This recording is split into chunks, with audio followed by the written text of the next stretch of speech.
Well, hello. I hope you all are having a super duper fantastic day out there today. Okay, all right, come on, y'all. Y'all already know the theme song, y'all. I'm ripping it and I'm running. Okay, y'all see the natural wash and go. But look, we up in here on a Friday. I know who my winner's gonna be today. I want you to drop in the chat. Your knowledge got you stuck. Your knowledge got you stuck. Remember, we're pulling it towards you. We know that knowing doesn't make a difference, but look, we live at 5 on the Friday. So can I get my theme song and can I get my red dress, please? Right? It's Friday, it's my day, and I'm live at 5. Hey, I'm live at 5. Hey, it's Friday, it's my day, and I'm live at 5. Hey, sissy, I'm up in here. Your knowledge got you stuck. So all of my intellects, this conversation is definitely for you. No shade intended. I am so for getting an education. I am so for, thank you for sharing, sissy. I am so for doing all of the things that of higher learning, right? Going to school, getting the certs, getting a higher education, getting the degrees, being in the forever learning crew, right? It's totally okay. If that's what floats your boat, I want you to be okay with that. But listen, this conversation that I want to have with you today is all about your knowledge got you stuck. And there's three things that I want to talk about, and hopefully it would benefit you, all my intellects out there, all my logical thinkers, all my people that it has to make sense before you take action. Like, this total conversation is for you.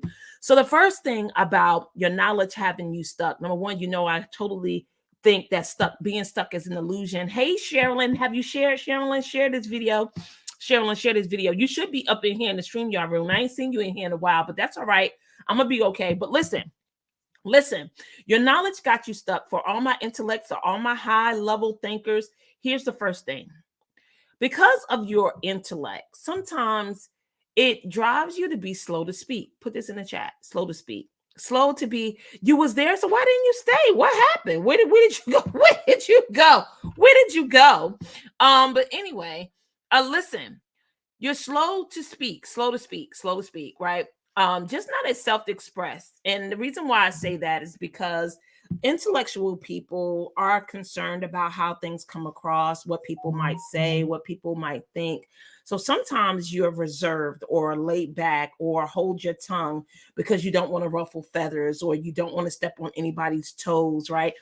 And I have been in situations where I have been that way once upon a time, believe it or not. I know the majority of the people feel like I'm very outspoken, I'm confident, I'm bold, and all those things. But I totally want you to get that I haven't always been that way, and I'm not even always that way in all situations. But I know that I do have a high level of an understanding that we all put on our pants and our shoes exactly the same way. So, in order for me to be super uncomfortable sharing myself or saying something, I don't know. It would have to be someone of a really, really high status, or maybe I don't even know if that status exists, honestly, really. Because of my profession and being in radio for such a long time, I've met so many influential people. I've worked for people of power who definitely probably felt that I should have had more deference, maybe I would say. I wouldn't even say that because I was still always respectful, but I think they wanted more than I was willing to give or to show, right? And again, it wasn't out of respect, but I do keep things in its proper context. But sometimes as an intellect or people with a lot of knowledge, or they feel like there's a way that they should be, there's a way that they should act in certain spaces, so it prevents them sometimes from being outspoken. And again, for me, I know I've totally been in that situation, and again, it wasn't always for status, but not wanting to say the wrong thing or not being as confident in my delivery of communication or feeling like I don't say things the right way has, or not wanting to be embarrassed, right, has made me really slow to speak in certain situations. If you felt this way, put it in here. I have. Yeah, true. I have situations where I'm kind of slow to speak because of the people that I'm blessed to be around, and definitely because of my education or where I am. I feel like I can't just say any old thing to anybody at any time. But I want you to get sometimes thinking that way, feeling like you're in a particular space where you can't be self-expressed, very careful, right? I have, right? And it's because you like being African American could be a conversation, right? I don't want to embarrass, all the Black people that came through these doors before me. Like, we just have so many conversations that prevent us from being open or being ourselves when it comes to living in our mind, this intellect, this knowledge, right? So it has us stuck and not actually making the impact that we want. So that's one thing. Your knowledge got you stuck. So you need to work on being self-expressed, because there's always a way, and there's timing matters, right? Put this in the chat. Timing matters. Like, it does matter. You want to make sure you are expressing yourself at the right time, in the right space, right? In the right circumstance. Like, there's things I get all of that, right? You don't want to be talking about something that don't align with what the conversation is, but you definitely should have an opportunity to request a private one-on-one meeting, right?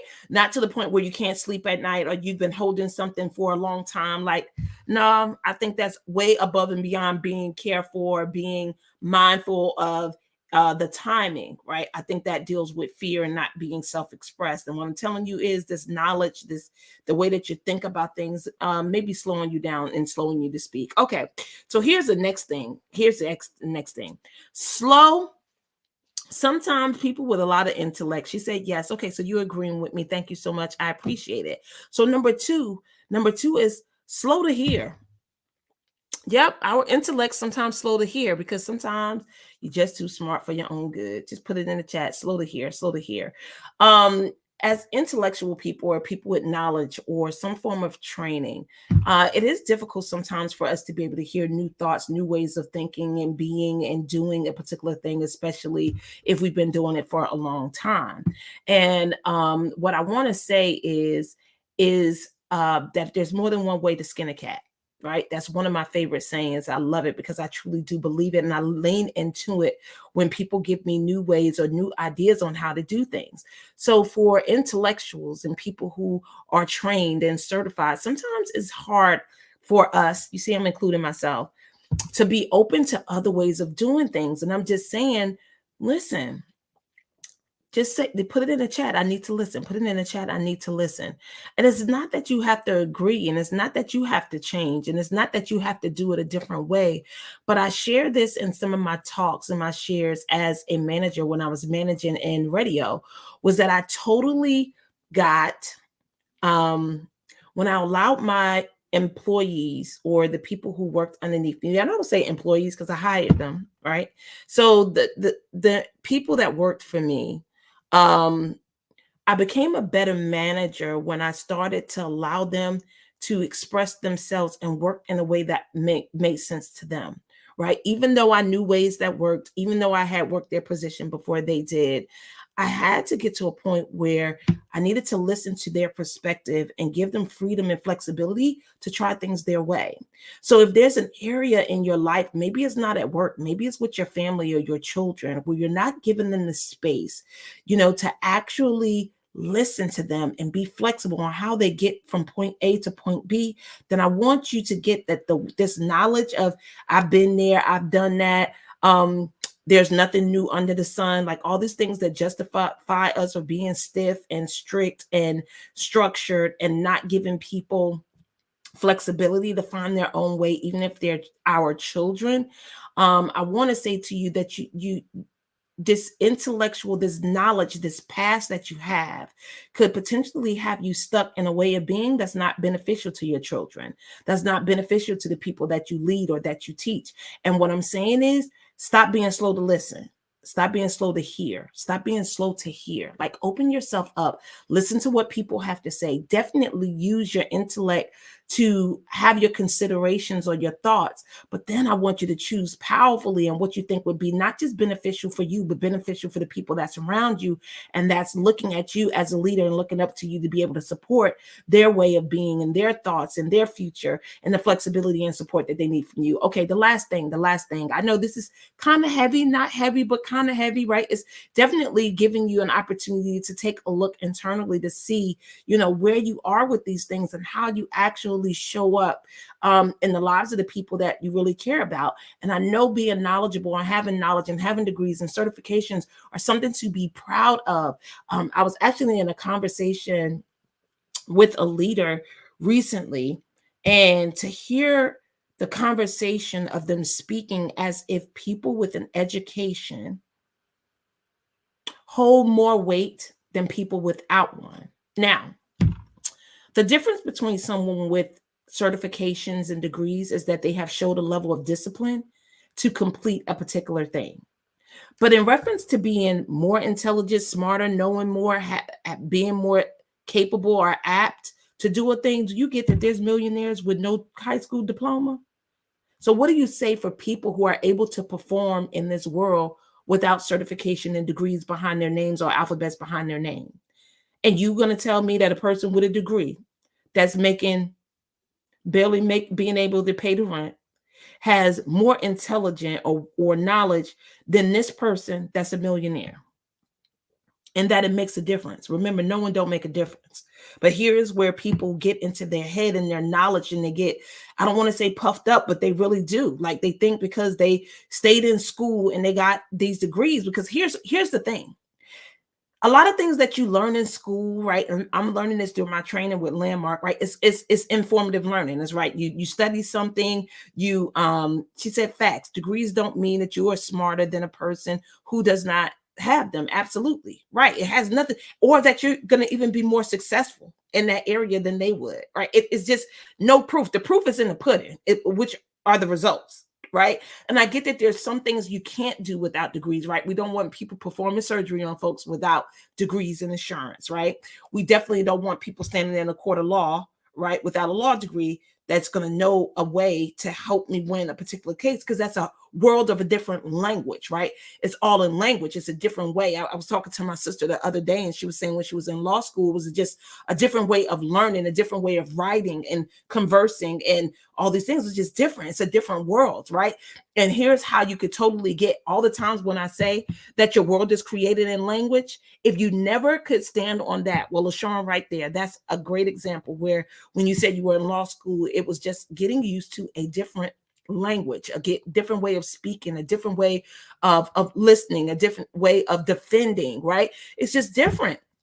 And the worlds that we all live in, they're different as well. Exactly. Degrees don't guarantee success. Your degree is your receipt of your time. That's it. That's what I'm saying. It's just that you completed something, that you actually committed your time and you did something and you followed through, because people do have a hard time of completing things, right? We start a lot of stuff and we don't finish, right? So completing something definitely warrants a celebration, that you stuck with it, that you pushed through, that you did whatever it took in order to get the degree. And we're proud of you that you did it. And I definitely would love for my children to go to school and get degrees. Like, I'm so standing for that. Let's go. Let's get it. Right. And I think it's a great receipt to have in order to open up some doors for you, because it will, but it won't necessarily open up all doors. Right. Because some people don't even want to see your degrees based on what their background is. But anyway, number three.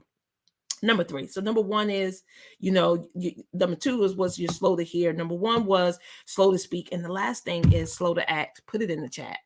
See, because of our intellect, sometimes it prevents us from taking the actions that we know that we need to take because of fear, because of not wanting to fail, because of not wanting to look bad, right? We don't take the actions that we need to take. And that's all the Jedi mind tricks that we play with ourselves, right?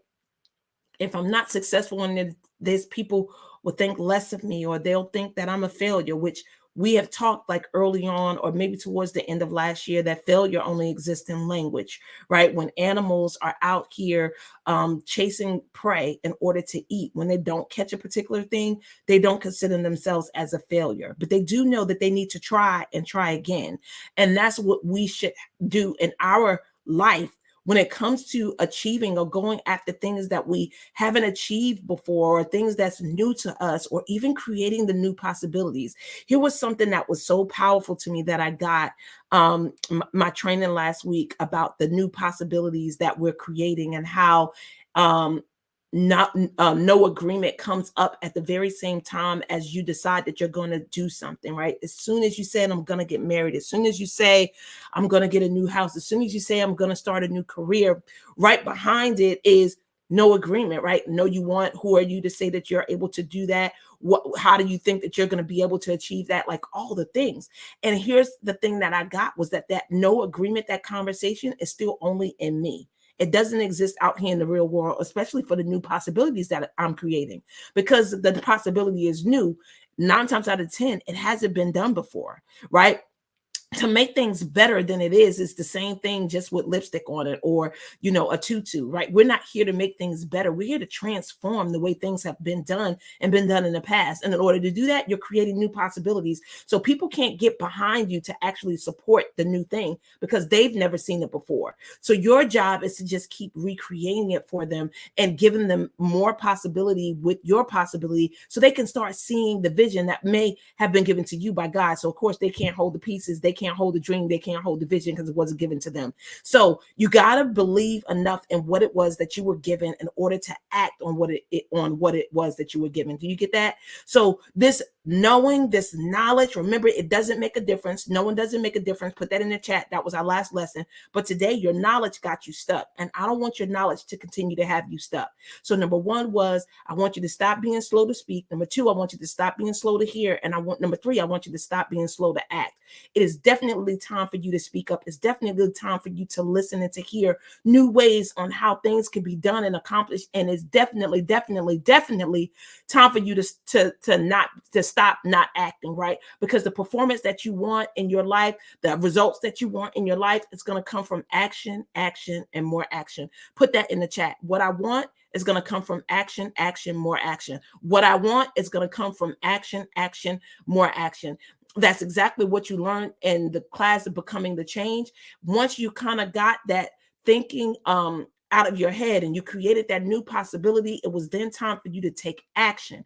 And the only way for you to be able to achieve the things that you want in your life is for you to take the necessary actions. Okay, so look, I want to announce the winner for sharing on the videos from Friday up until now. And the winner this week is Dr. Roz. Dr. Roz, you are the winner for this week. Thank you so much for sharing this community, for sharing this information, for inviting people to come and like the page. I just want to say thank you for your support over the years. I want you to come back to class. Like it's so past due. Like it's so time for you to come back. But I am giving you a gift card of your choice. I don't know if it's going to be Amazon. Maybe it's Amazon gift card or a $25 gift card somewhere. But Dr. Roz, reach out to me. Let me know. I want to be able to get that to you and send it to you. So look, always looking forward to serving you. Thank you again for sharing. Make sure you share this video. Today is Your Knowledge Got You Stuck. And I don't want your knowledge to have you stuck. I want your knowledge to serve you, but you can't be at the mercy of it, right? Don't be slow to speak. Don't be slow to hear, and don't be slow to act. Always looking forward to serving you. I'll see you guys Monday, Wednesday, Friday next week, live at 5. All right. It's Friday. It's my day.